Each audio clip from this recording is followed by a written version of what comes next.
സിനിമകൾ കഥ പറയുന്ന IFFK വേദിയിൽ സ്വന്തമായി നിർമ്മിച്ച ക്യാമറകളുടെ കഥ പറയുകയാണ് തിരുവനന്തപുരം സ്വദേശിയായ മോഹനൻ. സിനിമാ പ്രവർത്തകനായിരുന്ന ഇദ്ദേഹം സിനിമ വിട്ടതോടെ ക്യാമറകളുടെ ലഘുരൂപങ്ങൾ നിർമ്മിച്ചാണ് ഇന്ന് ജീവിതമാർഗം തേടുന്നത്. ക്യാമറ കണ്ണുകളിൽ പകർത്തുന്ന മായ കാഴ്ചകളാണ് ഓരോ സിനിമയുടെയും കാതൽ. ലൂമിയർ സഹോദരന്മാർ ആദ്യ ചിത്രം പകർത്തിയ അന്ന് മുതൽ ഇന്ന് വരെ സിനിമയുടെ ചരിത്രത്തിനൊപ്പം ക്യാമറകൾക്കും പരിണാമം സംഭവിച്ചിട്ടുണ്ട്.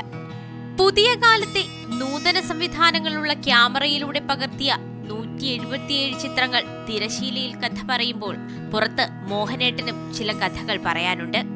ഈ കുഞ്ഞൻ ക്യാമറകളുടെ കഥ.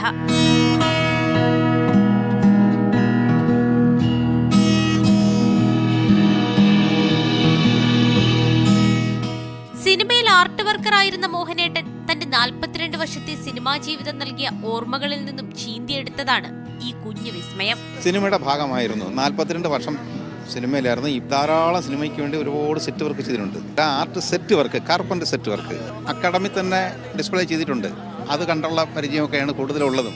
ഏത് വർഷത്തെയാണ്, ഏത് രാജ്യത്തിലാണ്, ഇത് ഏതൊക്കെ സിനിമ ചെയ്തിട്ടുണ്ട് എന്നുള്ള അറിവുള്ളതുകൊണ്ടും ഇതിലേക്ക് ഞാനങ്ങ് തിരിച്ചു. നിലച്ചിരിക്കാതെ വന്ന അപകടത്തെ തുടർന്ന് ഒരു ഘട്ടത്തിൽ ഇദ്ദേഹത്തിന് സിനിമ ഉപേക്ഷിക്കേണ്ടി വന്നു. പിന്നീട് ഇതായിരുന്നു ജീവിതമാർഗം.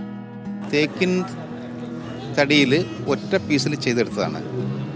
ഒരു ദിവസം ഞാൻ മാത്രം ഒറ്റയ്ക്കിരിക്കുമ്പോൾ തന്നെ 2-3 ദിവസം എടുക്കുന്നുണ്ട്. അത്രയും ക്ഷമയും വേണം. അത്രത്തോളം ചെയ്താൽ മാത്രമേ ഈ ഒരു മോഡലായി കിട്ടാനും വേണ്ടി.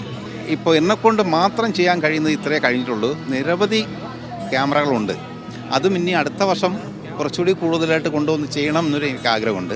കാലം മനുഷ്യർക്ക് മുന്നിൽ സമസ്യകൾ തീർക്കുമ്പോൾ അതിജീവനത്തിന്റെ ലഘുരൂപങ്ങൾ തീർത്ത് മുന്നോട്ട് നടക്കാം. മോഹനേട്ടനെ പോലെ. സ്വാന്തന സാജു, മീഡിയ 1, തിരുവനന്തപുരം.